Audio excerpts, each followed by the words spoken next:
Toda empresa cresce ouvindo verdades fáceis, mas poucas delas estão dispostas a encarar as verdades difíceis e a tomada de decisão com responsabilidade. Bem-vindo ao Verdade Seja Dita, um podcast que tem o propósito de elevar o nível da discussão sobre negócios, economia e política. O meu primeiro convidado não poderia ser uma pessoa diferente do Dr. Adilson de Mendonça, mais conhecido como meu pai, aquele que fundou o nosso escritório em 1996.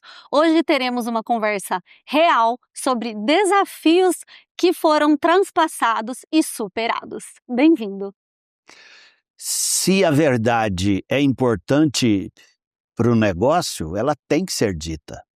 Muito obrigado, é muito importante a gente estar aqui nesse momento para, juntamente com a minha filha, nós levarmos até você o Verdade Seja Dita.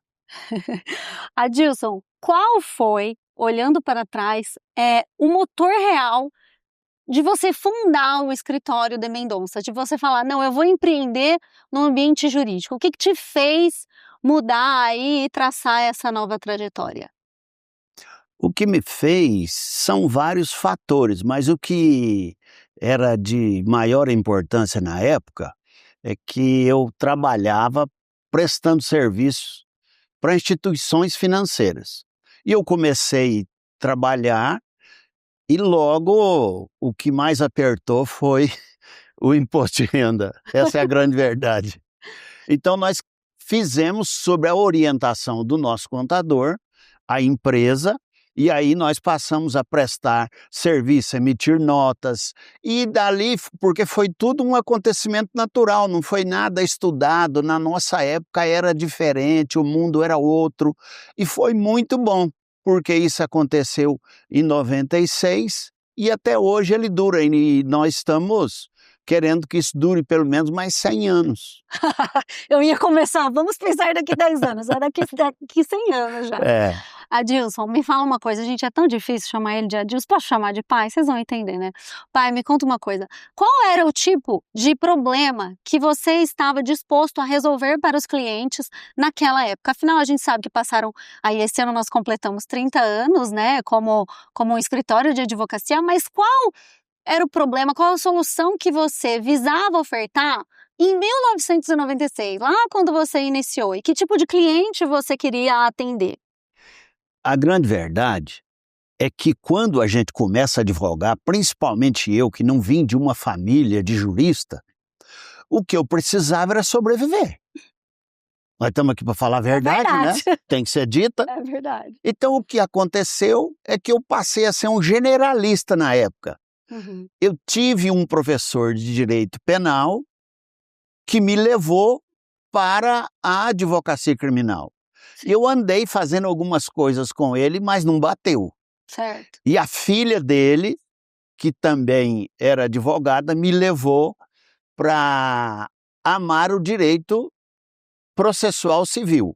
Uhum. E assim nós começamos a trabalhar com direito processual, e eu comecei a fazer cobrança juntamente com ela. Aí, depois disso, eu comecei a entender a verdadeira mensagem da advocacia. E quando eu comecei a trabalhar com pessoas que chegavam no meu escritório acreditando em mim, como se eu fosse a corda que está sendo atirada para quem está se afogando, eu passei a entender que ele precisava ser acolhido com responsabilidade, assumindo as consequências dos seus atos.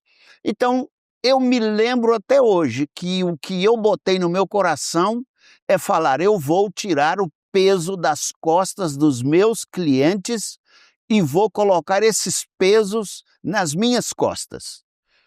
E eles vão me pagar para isso. Perfeito.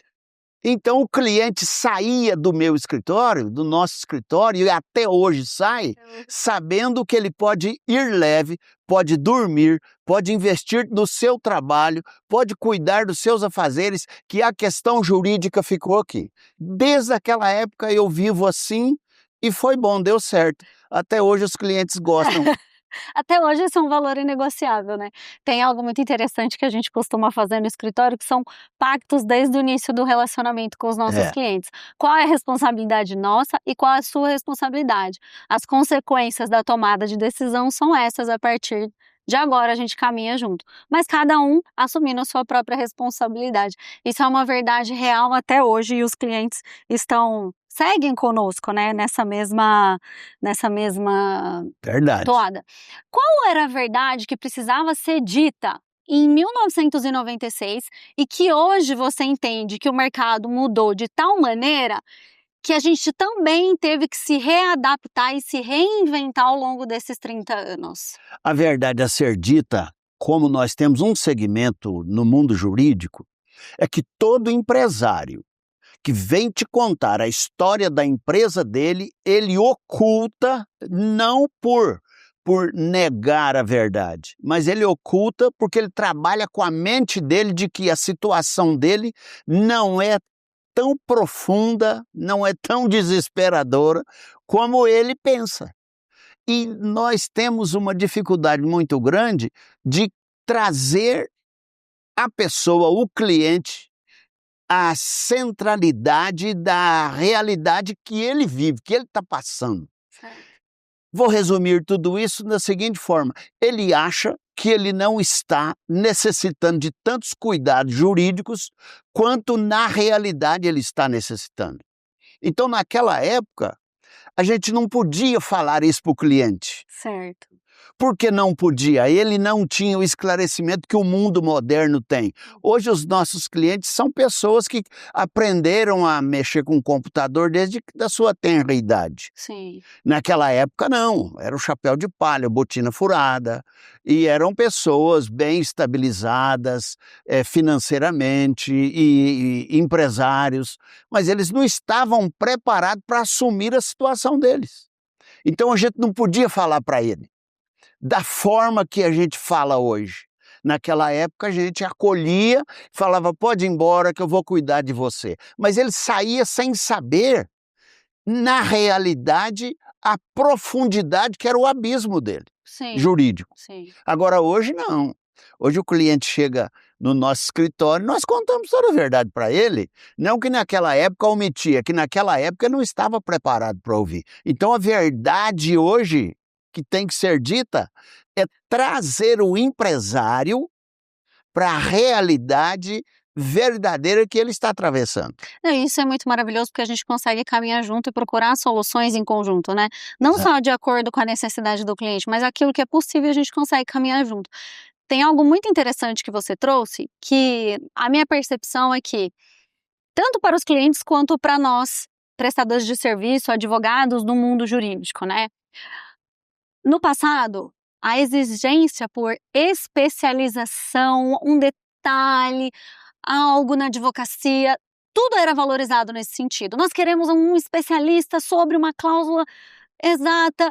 Hoje, o que a gente mais vê é que as pessoas que na realidade conseguem ter uma compreensão do global de diversas áreas, então um empresário, por exemplo, um produtor rural, vamos falar de um produtor rural, que não entende apenas daquilo que ele precisa produzir, não entende apenas de insumos, de como está variando o insumo, mas ele consegue fazer a gestão. A gente sabe que uma grande dificuldade do produtor rural é justamente de que maneira trabalhar com a alavancagem financeira, como ele vai fazer essa gestão do caixa, dos números. Esse é um grande desafio, mas hoje a gente vê que os principais empresários que se despontam nesse ramo são justamente empresários que têm uma visão global, ou seja, diferentes capacidades.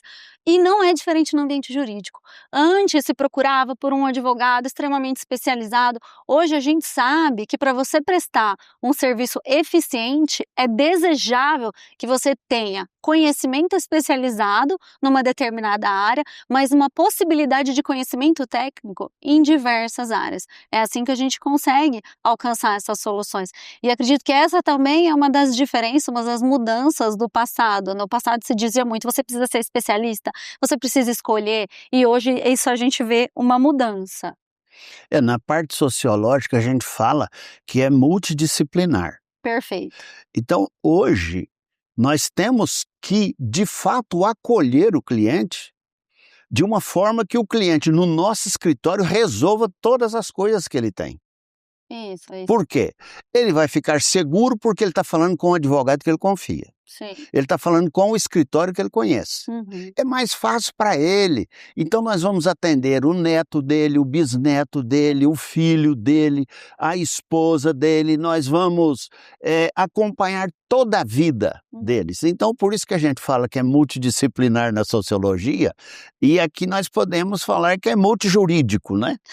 Aí se eu fosse o Fernando Pessoa, eu estava fazendo neologismo, né? Mas como eu sou o Adilson Mendonça, estou inventando um termo. É multijurídico, nós temos que acolher. Qual que é a sua demanda? Sim. A minha demanda é familiar. Nós temos advogados especializados em direito de família aqui no nosso escritório para atendê-los, sob a orientação de quem? Da doutora Ana Paula e do seu mais novo funcionário, que é seu pai. Agora vamos pensar aí em longevidade, né, de negócios e de empresa. Qual decisão você tomou no começo da sua carreira, ou não necessariamente no começo da sua carreira, mas durante a sua carreira? Uma decisão impopular, mas que você tem ciência hoje que isso garantiu longevidade ao negócio. Então, eu trabalhei muito para a instituição financeira.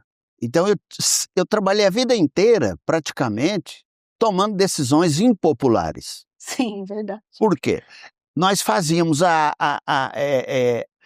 apreensão de veículos, nós fazíamos busca e apreensão. E isso é chegar na intimidade do devedor da instituição financeira e buscar o bem que ele talvez transporta ao filho. Isso é muito impopular. É muito impopular. Ah, eu tenho um negócio legal, verdade seja dita. Nós fomos buscar um carro num determinado bairro aqui de Ribeirão Preto, e eu me lembro como se fosse hoje. Nós chegamos, a pessoa estava deitada no sofá e o carro na garagem. Nós e o oficial de justiça já chamamos o guincho para fazer a busca e apreensão. Chegamos lá dentro, o homem estava deitado, acamado, e nós ficamos sabendo que aquele carro era o único meio que ele ia até o Hospital das Clínicas fazer hemodiálise. Porque ele, além de estar com problema renal, ele também tinha câncer. Olha que decisão impopular. Sabe o que nós fizemos? Perguntei para o oficial de justiça, você está vendo o carro aqui? Ele falou, não, porque ele também sentiu. Eu falei, eu também não estou vendo o carro. Mas aí o que eu fiz? Cheguei no escritório, quitei todas as parcelas daquele devedor. Então a gente fez muita coisa impopular, mas a gente sempre teve sensibilidade também. Essa humanidade é a que transforma um mero procedimento jurídico na prestação de um serviço que tem propósito no dia a dia, né? É verdade. E a gente vivencia isso semanalmente, né? Não à toa a gente tem discussões sobre como a gente pode melhorar a sociedade, quais pessoas podem estar com a gente, de maneira que a gente consiga levar esse propósito e concretizar, né? Não só como uma advocacia em que a gente cresce pensando no financeiro, mas uma advocacia que transforma vidas. Esse é um valor que você passou para mim e que a gente continua passando para quem presta serviço com a gente, quem está do nosso lado, né? É porque é muito importante, Ana Paula. Eu estou falando da doutora Ana Paula de Ana Paula. Pode chamar de Ana. É muito importante. Eu a chamo de Paulinha, né, na nossa intimidade. Então, Ana, eu vejo o seguinte, quando o cliente chega na nossa banca, eu penso que ele está ali naquele lugar porque o avô dele começou, o pai dele deu sequência, a mãe dele ainda está viva, e está naquele final de momento de vida, a família, mas ele é que está agora gerindo, administrando os negócios, e o negócio não vai bem. Então, não se trata de um processo jurídico, se trata de um processo familiar, onde está todo mundo envolvido, os netos, aquele investimento do bisavô, está indo tudo agora por água abaixo. Então aquilo tudo, aquela história familiar, está tudo envolvido. Se eu não, como advogado, não tiver sensibilidade para sentir aquela dor, eu entendo que eu não posso patrocinar aquela causa. Então, eu estou disposto a carregar aquele peso de fato, sabendo das dores da avó que está em casa e não sabe de nada. E isso é tão real que ontem a gente vivenciou algo parecido. Existe uma família que a gente atende e é sempre sobre a família. As decisões jurídicas são sempre sobre a empresa, mas a tomada de decisão não tem como não passar pela família. Passa na família. A gente atende são as famílias e a gente passou por algo desafiador nessa última semana, quando um cliente trouxe para a gente, né, uma questão de um outro prestador de serviço, e a gente num bate-papo, questionando ele, dissemos: quando é que a gente te entregou o procedimento judicial? Quando é que a gente empacotou o serviço jurídico e te entregou e te falou: esse é o preço? Nós sempre mergulhamos nos problemas da sua família. Quantas vezes nós atendemos você, seu irmão, sua mãe, seu pai? Quantas vezes estivemos dentro da casa dos seus pais? Então, essa é a grande diferença. A gente não vende pacotinho de solução. A gente vende intenção, empatia, e com ela, de bônus, vem a solução para o seu problema jurídico. O advogado, quando entende, filha, quando entende que é advogado? É patrono? Patrono não é pai? Eu sou o pai. Eu não posso deixar faltar nada para o meu cliente, eu tenho que acolhê-lo, eu tenho que levar roupa para ele se necessário for, eu tenho que levar cuidados, eu tenho que levar ao médico. Falar, esse advogado aí está viajando. Não, é assim que eu faço há mais de 30 anos. E dá certo. Dá certo porque você dorme em paz e nunca falta honorários, viu? Sempre vem. A valorização acontece sempre. Sempre vem. São muitos anos com os mesmos clientes, né? São os clientes que caminham ao nosso lado. E aí, agora, a verdade seja dita, nós passamos por pessoalmente posso falar aí, da questão da sucessão. A gente vê a sucessão algumas vezes equivocadas nas famílias e, graças a Deus, vimos a nossa sucessão ao longo dos anos dando certo. A gente fez essa sucessão no escritório e a gente pode dizer que deu certo, mas não sem desafios, porque a gente vem, então, aí de uma geração que fala muito sobre acolhimento, fala muito sobre cuidado, e aí passa de você para mim com alguns detalhes e ajustes ao longo do tempo. Verdade seja dita, o desafio de carregar cliente nas costas precisa também ter limite. A gente passou por esse desafio e passa ainda, mas a gente consegue estabelecer alguns limites necessários para que a gente consiga prestar esse bom serviço. Qual foi a maior diferença aí? Aí eu estou falando de um desafio que a gente não comenta para o público. Aqui eu estou trazendo uma verdade que a gente não fala, mas o cliente, muitas vezes a gente precisa educá-lo e não vem sem uma cisão, um desafio do cliente entender que no passado era de certa forma e que agora a gente tem uma gestão mais olhando para dado, olhando para números, e isso é um fator muito delicado, né, que a gente passou. Como que você vê essa mudança aí? Porque ao longo dessa nossa sucessão, os clientes entenderam também essa mudança, né? Então hoje eles falam muito mais sobre números comigo, eles sabem que para debater essa questão de como vamos fechar o contrato é sempre comigo, é para mim que eles ligam.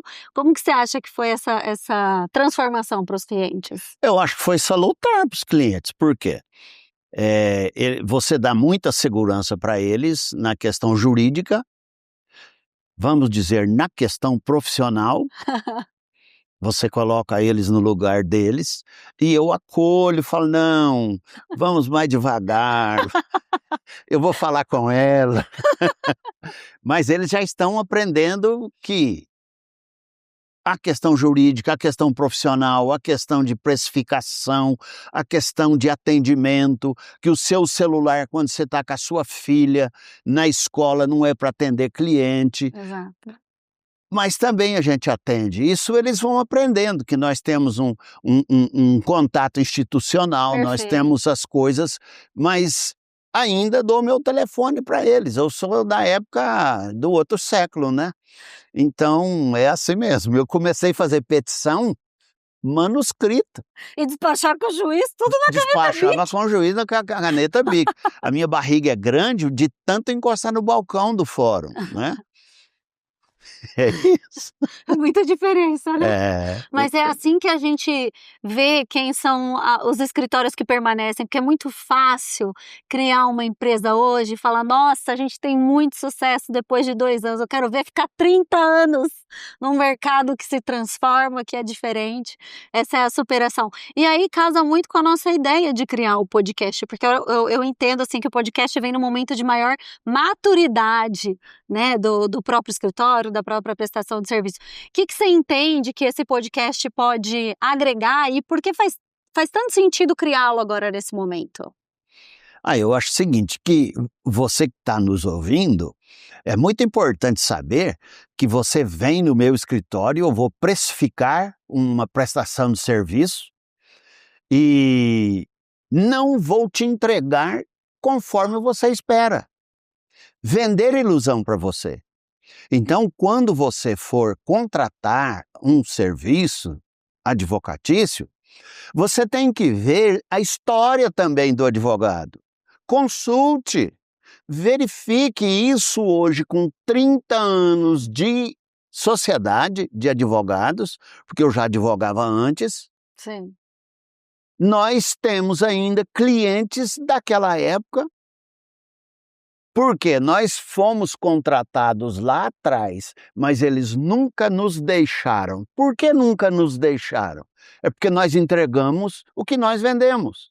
Então, muito cuidado hoje com essa diversificação que tem, que às vezes você vai comprar gato achando que é lebre.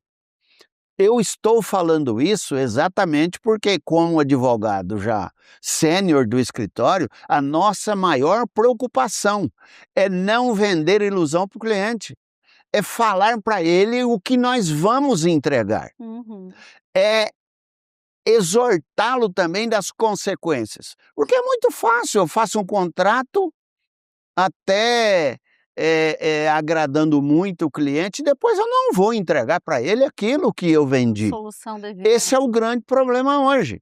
Então não é somente preço, é qualidade do serviço. E isso nós não podemos abandonar. Então, se nós estamos 30 anos no mercado, tem a doutora Maria Angélica lá do nosso escritório, ela está trabalhando com um processo de 1997. 97. E nós estamos entregando, depois dessa luta toda, a importância que o nosso cliente nem estava esperando. Perfeito. Ele vai ficar rico agora. Vai ficar rico. E ele não sabia disso. Então, é isso, sabe?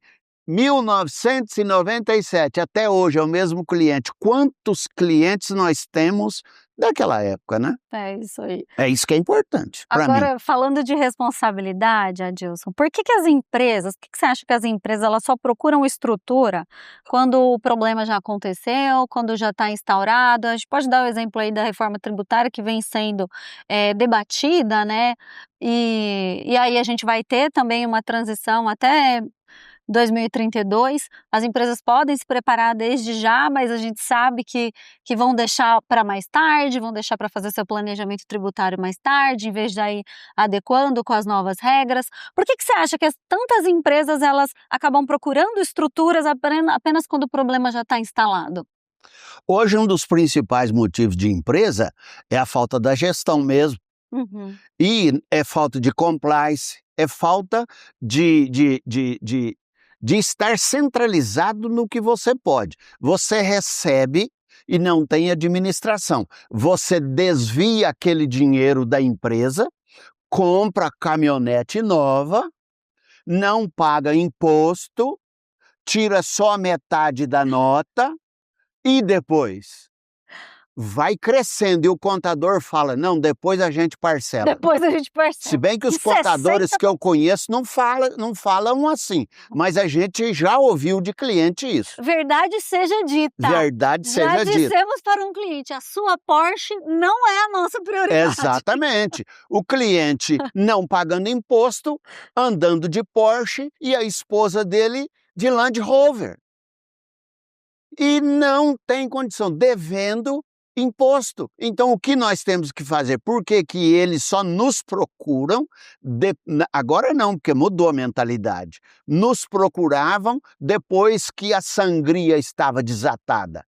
Exatamente, porque eles não tinham consciência. É cultural do empresário. É deixar o imposto atrasado, é negociar e vai usando. Enquanto isso, compra novas cabeças de gado, compra novas caminhonetes, os filhos vão para a Europa e o imposto não está sendo pago e o problema com funcionários está se aprofundando, acrescentando, aí depois estoura tudo, eles vêm atrás do escritório de advocacia para fazer milagres. A nossa ideia aqui, a gente tem 30 anos, mas está o tempo todo se reformulando. É justamente o nosso ICP, né, o nosso cliente ideal hoje é justamente o empresário que assume sua responsabilidade e pensa que estrutura não é burocracia, mas é proteção da própria decisão empresarial, né? Então hoje a gente também trabalha com clientes muito mais maduros do que antes. A função nossa é justamente isso, né? É oferecer essa estrutura para que as decisões tomadas não tenham consequências negativas no futuro. Sabe uma coisa que eu acho? É que antigamente o escritório de advocacia, o advogado, ele era passivo da empresa. Isso. E hoje nós provamos para o cliente que nós somos ativos da empresa. É isso. Então o empresário ele não vê o escritório de advocacia mais como o passivo. Ele fala, não, o escritório de advocacia que eu tenho, o de Mendonça, é ativo. Ele me traz lucros, ele me traz segurança, ele me traz estrutura. E por isso que eu tenho o meu escritório. É o retorno, isso. Né? É o retorno. O retorno não se vê só na proteção da estrutura jurídica, mas se vê em forma de receita mesmo. A pessoa realmente, ou ela deixa de economizar, ou a gente consegue, inclusive, criar estruturas para que ela gere mais receita, de fato. Se você pudesse colocar um alerta na porta da empresa, qual seria?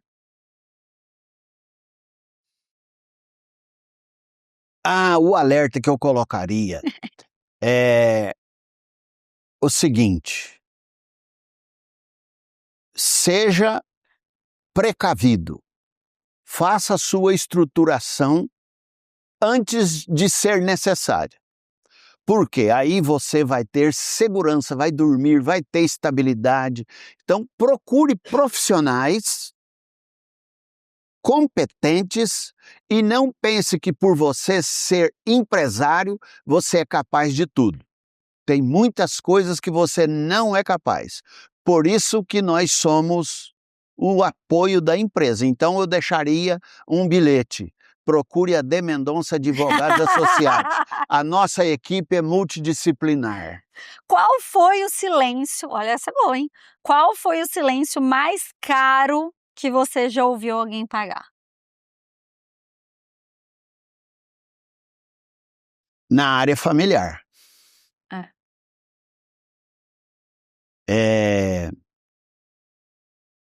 Quando a questão familiar está acirrada, às vezes a pessoa já está tão machucada, tão ferida, que ela deixa para lá para evitar e ficar livre daquela situação.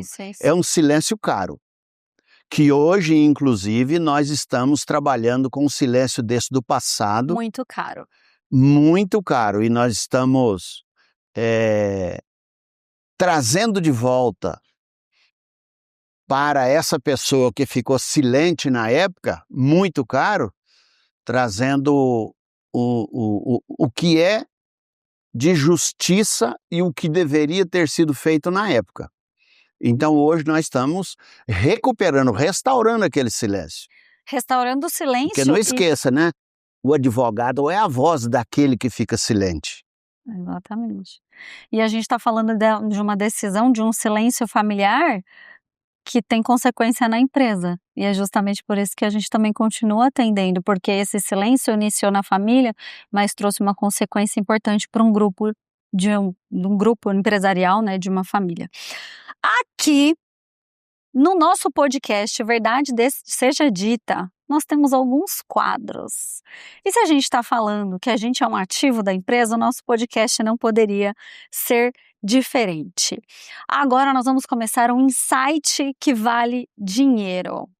Aqui, eu queria que você me falasse assim, se você sentasse com um empresário na nossa mesa hoje, e você pudesse dizer a ele uma única coisa que ele deveria prestar atenção, o que seria? Algo que mudaria o futuro dele. É um insight que vale dinheiro, hein?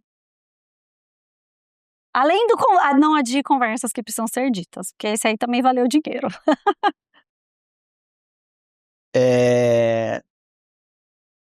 Eu falaria para o empresário uma coisa bem elementar, bem rudimentar, que o seu negócio é viável. É isso que eu falaria para ele. Porque não adianta tentar, não adianta lutar, se o negócio não é viável. Seu negócio é viável? É. Você está preparado para desenvolvê-lo? Você tem equipamento? Você tem pessoas? Você tem logística? Você tem...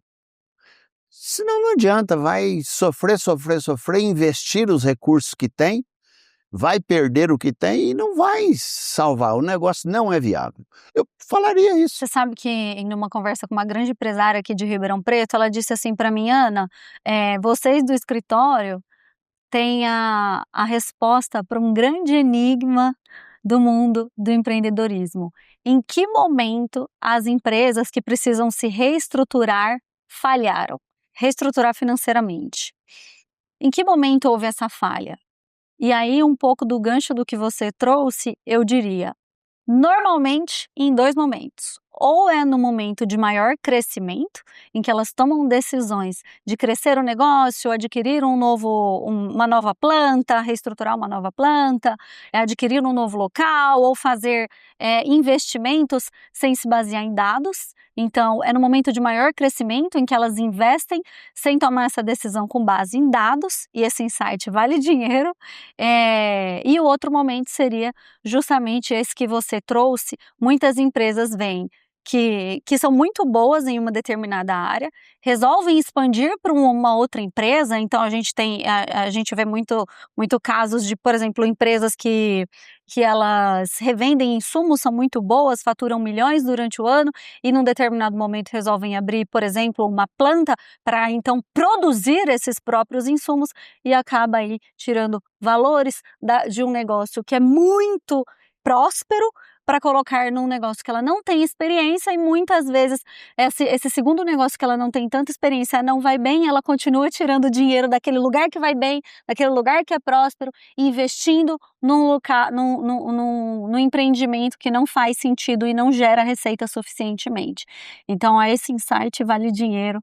Todas as vezes que a gente quer expandir, o que a gente mais vê é tome decisão baseada em dados para que você continue a crescer, continue a ser próspero. A ambição, ela precisa ter limite, e essa é uma verdade que precisa ser dita.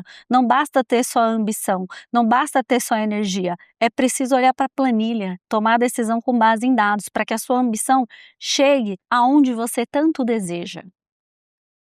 Verdade seja dita, algumas verdades difíceis de serem ouvidas. Doutora Dilson, esse é o nosso último quadro. E eu quero que você me diga como você... 2 detalhes. O que você diria para o seu eu de 10 anos atrás, o seu eu de 10 anos atrás, e a outra pergunta eu vou fazer depois que você responder essa. Quero ouvir essa antes.